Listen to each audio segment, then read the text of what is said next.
So solve the LPP problem by simplex method. So already ஒரு video போட்டிருக்கேன். அது ரொம்ப லென்த்தியா சிம்ப்ளெக்ஸ் மெத்தட் என்ன, வாட் இஸ் பேசிக் என்னென்ன டெஃபினேஷனே கேட்பாங்க, சிம்ப்ளெக்ஸ் மெத்தட் கிராஃபிக்கல் மெத்தட் என்ன, ஸோ ஸ்லோவா எக்ஸ்பிளைன் பண்ணியிருப்பேன். ஸோ அந்த வீடியோ நீங்க ஃபர்ஸ்ட் பாருங்க, அதுக்கு அடுத்து இதை பாருங்க. இதை நான் ஃபாஸ்டா போடுறேன். ஓகே. ஸோ ஃபர்ஸ்ட் எடுத்தோன்னே இந்த கிவன் ப்ராப்ளத்தை ஸ்டாண்டர்ட் ஃபார்ம் நம்ம கன்வெர்ட் பண்ணணும். அதாவது நம்ம ஸ்லாக் வேல்யூ இன்ட்ரடியூஸ் பண்ணணும். ஃபர்ஸ்ட் இந்த மேக்ஸிமம் z ஈக்குவல் டு அதை அப்படியே எழுதிருங்க. 7x1 5x2 subject to இந்த கன்ஸ்டன்ஸ் இன்இக்வாலிட்டி எல்லாம் என்ன பண்ணா ஈக்குவலா மாத்தணும். ஸோ ஈக்குவலா மாத்துறதுக்கு நம்ம ஸ்லாக் வேல்யூ ஆட் பண்ணணும். s1 ஈக்குவல் டு 6, அடுத்தது 4x1 plus 3x2 plus s2 equal to 12. Okay.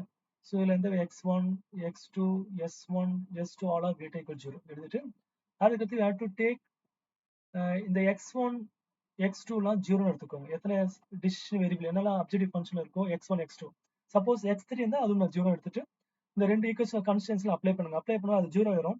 டைரக்டா s1 equal 6 s2 equal to 12. So எல்லா சம்முக்குமே என்னன்னா, ஸோ எல்லா சம்முமே அதாவது ஃப்ரண்ட்ல இருக்கிற x1 எல்லாமே 0 வரும். டைரக்டா இந்த s1 equal to s2 equal to இதுதான் என்ன இருக்கோ அது அப்படியே வரும். ஆனா ஃப்ரண்ட்ல நம்ம take x1 x2 0 we get s1 equal 6 s2 equal 2. So எல்லா ப்ராப்ளத்துக்குமே s1 s2 ஈக்குவல் என்ன நம்பரோ அந்த நம்பர் தான் அப்படியே வரும். ஆனா அது ஒரு ஸ்டெப் எழுதிட்டு இப்போ இதுதான் வந்து என்ன basic variable. This is called basic variable சொல்லுவாங்க. இப்போ ஸ்டார்டிங் இதான் பேசிக் வேரியபிள். ஓகே. ஸோ இப்போ நான் டேபிள் போறேன். ஸோ கொஞ்சம் ஃபாஸ்டா போடுறேன். நீங்க அந்த வீடியோஸ் பார்த்தா உங்களுக்கு புரியும். இந்த டேபிளோட ஃபார்மேட் எப்படி இருக்குன்னா, first initial table, first table. So இந்த இனிஷியல் டேபிள் போட்டாலே உங்களுக்கு ஒரு 3-4 மார்க்ஸ் வந்துடும். So basic variable, solution of the basic variable, coefficient of basic variable, coefficient of objective function. So இந்த அப்ஜெக்டிவ் ஃபங்க்ஷன்ல நான் என்ன சொல்லியிருக்கேன், நீங்க 0 ஆட் பண்ண சொல்லியிருக்கேன். அதாவது நம்ம s1 s2 போட்டோம்ல, அதனால 0 s1 0 s2 இதை மறந்துட்டேன். இதான் மெயின். இது நம்ம எத்தனை ஸ்லாக் வேரியபிள் ஆட் பண்றோமோ அதெல்லாம் அப்படியே அந்த அப்ஜெக்டிவ் ஃபங்க்ஷன்ல போடும்போது 0 பக்கத்துல போட்டுக்கணும். இப்போ அந்த அப்ஜெக்டிவ் ஃபங்க்ஷன் z ஈக்குவல் இருக்குல்ல, இந்த z ஈக்குவல் ஈக்குவேஷன், அந்த ஈக்குவேஷன்ல இருக்கிற வேரியபிள்ஸ் எல்லாம் அப்படியே இந்த x பக்கத்துல எழுதுங்க. அதாவது x1 x2 s1 s2 அதோட கோஎஃபிஷியன்ட் அந்த objective function z equal to அதோட கோஎஃபிஷியன்ட் எல்லாம் நம்பர் x1 கோஎஃபிஷியன்ட் 7, அடுத்து 5 0 0 இதெல்லாம் அப்படியே எழுதிருங்க. ஸோ பேசிக் வேரியபிள் அதாவது s1 s2 சைட்ல போட்டுக்க பாருங்க, அதை அப்படியே எழுதுங்க s1 s2. So s1 s2 coefficient ஸ்டார்டிங்ல 0 தான் வரும். அதாவது கோஎஃபிஷியன்ட் இங்க பாருங்க 0, ரெண்டோட கோஎஃபிஷியன்ட் 0 தான். ஸோ அது 0 0. இப்போ பேசிக் வேரியபிள் இந்த சொல்யூஷன் நம்ம என்ன கண்டுபிடிச்சிருக்கோம் 6 12. அதை ரைட் சைடுல 6 s1 ஈக்குவல் 6 s2 ஈக்குவல் 12 அதை அப்படியே எழுதிருங்க. அடுத்து பாடி ஆஃப் த மேட்ரிக்ஸ் அந்த கன்ஸ்டன்ஸ் ஈக்குவேஷனோட வேல்யூ அப்படியே எழுதணும். கன்ஸ்டன்ஸ், ஸோ தட் மீன்ஸ் இந்த கன்ஸ்டன்ட் ஈக்குவேஷன் நம்ம போட்டிருக்கோம்ல, சப்ஜெக்ட் டு இங்க இருக்கிறது அப்படியே இங்க எழுத போறோம். அந்த கோஎஃபிஷியன்ட்லாம். ஸோ ஃபர்ஸ்ட் கோஎஃபிஷியன்ட் 1, அடுத்து 2, அடுத்து 1 0, அடுத்த கோஎஃபிஷியன்ட் 4 3 0 1. ஸோ இதுதான் வந்து இனிஷியல் டேபிள். இது வரைக்கும் ஈஸியா போட்டுடலாம். ஸோ ஃபர்ஸ்ட் பேசிக் வேரியபிள் s1 s1 கோஎஃபிஷியன்ட் எப்பவுமே 0 0 தான் வரும். அதாவது அந்த s1 s2 மேல பாருங்க 0 0. அடுத்து அந்த s1 s2 xb சொல்யூஷன் 6 12 நம்ம கண்டுபிடிச்சிருக்கோம், அதை எழுதியிருக்கேன். அடுத்து x1 x2 s1 s2 அந்த கீழே வந்து ப்ளூ கலர் ரவுண்ட் போட்டிருக்காங்க கன்ஸ்டன்ட், அங்க இருக்கிற கோஎஃபிஷியன்ட் நம்பர் அப்படியே எழுதுங்க. x1 ஓட கோஎஃபிஷியன்ட் என்ன இருக்குன்னா 1 இருக்கு, 1. ஓகே. 1 அடுத்து 2 1 அடுத்து 0 அடுத்து 4 3 s1 கிடையாது, அதனால 0 அடுத்து 1 போடணும். ஓகே. ஸோ எடுத்தோட ZJ கண்டுபிடிக்க சொல்லியிருக்கேன். ZJனா சிபில இருந்து நம்ம மல்டிப்ளை பண்ணணும். இந்த சிபி இருக்குல்ல, இந்த சிபில இருந்து ஒன்னொன்னா x1 சிபில நம்பர் என்ன இருக்கு 0 0, இங்க 1 4. So first 0 into 1 0 0 into 4 0. So இங்க சிபில ரெண்டுமே 0 இருக்கனால கண்டிப்பா மல்டிப்ளை பண்ணா எல்லாமே 0 வரும். சிபி கூட x1 மல்டிப்ளை பண்ணணும், ஆட் பண்ணா 0. திருப்பி சிபி கூட x2 மல்டிப்ளை பண்ணணும், 0 2 0 0 இன்டு 3 0, ஆட் பண்ணா திருப்பி 0. ஸோ அதாவது சிபில இருந்து x1 சிபில இருந்து x2 சிபில இருந்து s1 சிபில இருந்து s2 அப்படியே மல்டிப்ளை பண்ணி ஆட் பண்ணணும். ஸோ மோஸ்ட்லி ஃபர்ஸ்ட் ஸ்டெப்ல எல்லா வாட்டியும் ஃபர்ஸ்ட் ஸ்டெப்ல ZJ 0 தான் வரும். ஓகே. அடுத்து ZJ ல இருந்து CJ செப்பரேட் பண்ணுங்க. ZJ 0 மேல CJ இருப்பாரு 0 -7. ஸோ அதாவது இதுல இருந்து இதை செப்பரேட் பண்ணணும். ஓகே. இதை யாரும் போட்டு காமிக்கிறேன். ஸோ செப்பரேட் பண்ணா ஒரு தான் அப்படியே கரெக்டாக செப்பரேட் பண்ணு. 0 -7 -7, அடுத்து -5, அடுத்து 0 -0 0 0 0. So after finding ZJ minus CJ இதுல ஹையஸ்ட் நெகட்டிவ் சூஸ் பண்ணி சொல்லியிருக்கேன். இதுல ஹையஸ்ட் நெகட்டிவ் நம்பர் பாத்தீங்கன்னா -7 -5 ஹையஸ்ட் நெகட்டிவ்னா -7 தான். அந்த நம்பர் அப்படியே சூஸ் பண்ணிருங்க. எது ஹையஸ்ட் நெகட்டிவ்ல ஹையஸ்ட் நம்பரை சூஸ் பண்ணிக்கோங்க. ஸோ இந்த ரோ தான், இந்த காலம் பேர் தான் கீ காலம் சொல்லியிருக்கேன். கீ காலம் வேணா எழுதிக்கோங்க. கீ காலம், கீ காலம் தான் ஃபர்ஸ்ட் கண்டுபிடிக்கணும். ஸோ கீ காலம் கண்டுபிடிச்சாச்சு. அடுத்தது ரோக்கோங்க, மினிமம் பாசிட்டிவ் ரேஷியோன்னு ஒன்று கண்டுபிடிக்கணும். ஸோ இது எப்படி கண்டுபிடிக்கணும், எக்ஸ்பில இருந்து இந்த கீ காலம் டிவைட் பண்ணுங்க.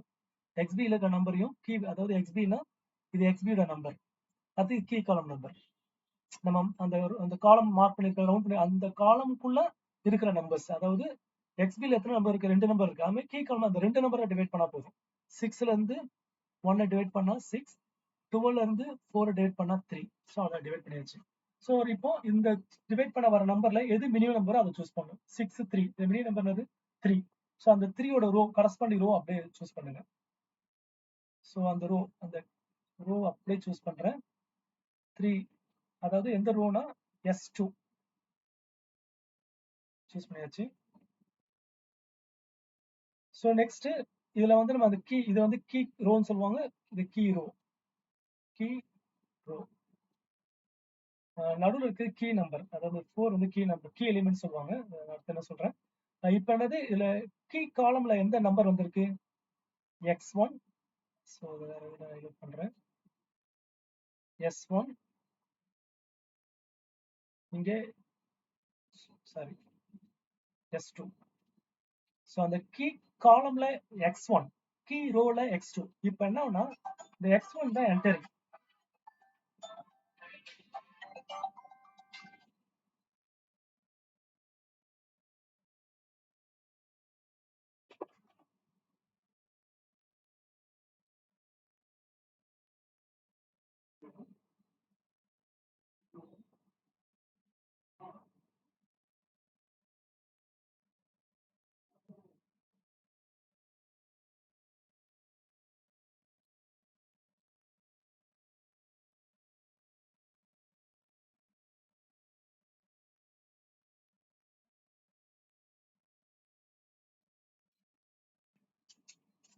ஸோ இந்த கீ காலம்ல இருக்கிற வேரியபிள் இருக்குல்ல x1, அதுதான் என்டரிங் வேரியபிள். ஸோ x1 வந்து என்டரிங் வேரியபிள். ஸோ இந்த என்டரிங் வேரியபிள் தான் மெயின். x1 entering variable. அடுத்து கீ ரோல இருக்கிற வேரியபிள் S2, அது வந்து லிவிங் வேரியபிள். ஸோ இந்த அதாவது என்னன்னா இந்த x1 வந்து அப்படியே S2 இருக்கிற இடத்துல பொசிஷன்ல போயிடும். ஸோ அடுத்த நம்ம டேபிள் போடும்போது S2 இருக்கிற இடத்துல x1 போயிடும். அங்க x1 S2 வெளியே போயிடும். ஸோ அப்போ அங்க x1 போடும்போது அந்த ரோ ஃபுல்லாவே நம்ம மார்க், அந்த ரோல இருக்கிற கீ எலிமெண்ட், அதாவது கீ எலிமெண்ட் 4னு போட்டிருக்கேன், அந்த ரோ ஃபுல்லா 4ஆல டிவைட் பண்ணணும். அதாவது ரோக்கும் காலம்க்கும் நடுவில் ஒரு நம்பர் இருக்கும். ஸோ இந்த மாதிரி காலம் அண்ட் ரோ நடுவில் ஒரு நம்பர் வரல, இதான் கீ எலிமெண்ட். அந்த நம்பரை வச்சு அந்த ரோ ஃபுல்லா டிவைட் பண்ணுங்க. ஸோ அந்த ரோ பேர் இப்போ என்ன வரும்னா x1 ஆயிடும். ஸோ அடுத்த டேபிள் போடும்போது அந்த இடத்துல x1 போகணும். அதுதான் அடுத்த டேபிள். ஸோ இங்க கொஞ்சம் கேப் விட்டுக்கிறேன், அடுத்த டேபிள் ஸ்டார்ட் பண்றேன். ஸோ அதே டேபிள் நீங்க எழுதுங்க. B basic variable, solution of the basic variable, coefficient of the basic variable, coefficient of objective function, x1, x2, s1, s2. இதோட coefficient 7500. ஸோ அதாவது அந்த S2 இருக்கிறதுல x1 வருது, S1 அப்படியே இருக்கும்.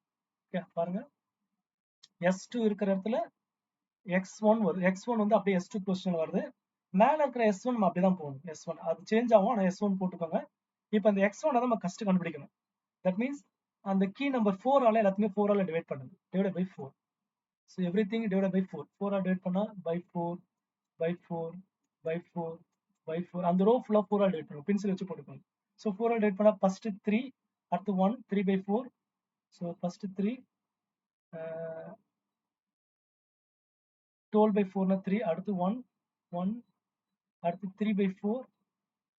3 பை 4னா 3 பை கேன்சல் பண்ணுங்க, ஆனால் பாயிண்ட்ல போடாதீங்க. 0 பை எனிதிங் 0, அடுத்து 1 பை 4, 0, 1 பை 4. ஸோ 1 பை 4னா 1 பை 4 போடுங்க. சப்போஸ் 6 பை 4 தான் கேன்சல் பண்ணி 3 பை 2 போட்டுக்கோங்க, ஆனால் பாயிண்ட்ல போடாதீங்க. ஓகே, சப்போஸ் மேலே கேன்சல் பண்ணுங்க. இப்போ கேன்சல் பண்ணா அப்படியே போடுங்க, டெசிமல் எழுதாதீங்க. ஸோ கீ எலிமெண்ட்டை வச்சு அந்த ரோ ஃபுல்லா டிவைட் பண்ணிட்டேன். இப்போ S1 தான் நம்ம கண்டுபிடிக்கணும். இந்த கோஎஃபிஷியன்ட் வந்து என்ன ஒண்ணுமே இல்லை, S1ஓட கோஎஃபிஷியன்ட் 0, அதை இந்த கோஎஃபிஷியன்ட் பார்த்து எழுதிருங்க. x1 கோஎஃபிஷியன்ட் 7, அதை இங்க எழுதிக்கணும் ஃப்ரண்ட்ல. ஓகே, இந்த கோஎஃபிஷியன்ட் வேரியபிள் நம்ம அதை வச்சு இது பண்ண போறது இல்லை, அது எதுக்கும் யூஸ் ஆகாது, சும்மா எழுதிக்கிறோம். பட் ப்ராப்ளத்துல மெயினா அந்த S1 S2 இந்த ரைட் சைடு தான் மெயின். ஓகே, நெக்ஸ்ட் இப்போ இந்த S1 கண்டுபிடிக்கணும். இதுக்கு நான் பெரிய ஃபார்முலா சொன்னேன். அதாவது new S1 equal to old S1 minus அந்த S1 ரோல இருக்கிற நம்பர் பாருங்க. S1ல ரோல S1 இருக்குல்ல, அந்த ரோல கீ காலம்ல என்ன நம்பர் இருக்கு? 1. அந்த 1 இங்க போடுங்க. ஓகே. சோ நம்ம நியூ S1 கண்டுபிடிக்க போறோம். New S1 equal to old S1 minus அந்த S1க்கு old S1 ரோ இருக்குல்ல, அந்த ரோல கீ காலம் நம்பர்ல என்ன நம்பர்? அந்த நம்பர் இங்க எழுதுங்க. 1 இருக்கு. அடுத்து பிராக்கெட் நம்ம நியூ என்ன கண்டுபிடிச்சிருக்கோம்?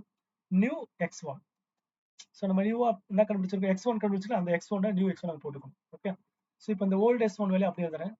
old S1 என்ன நம்பர் இருக்கு? 6. மேல பாருங்க 61210 மைனஸ் நியூவா கண்டுபிடிச்ச X1 1 ஆல மல்டிப்ளை பண்ணணும். சோ அந்த கீ நம்பர் 1 இருக்கு. அந்த 1 ஆல இந்த நியூ 1 ஆல மல்டிப்ளை பண்ணணும். 1 ஆல மல்டிப்ளை பண்ணா திருப்பி அதே நம்பர் தான் வரும். 31 3/4 0 1/4.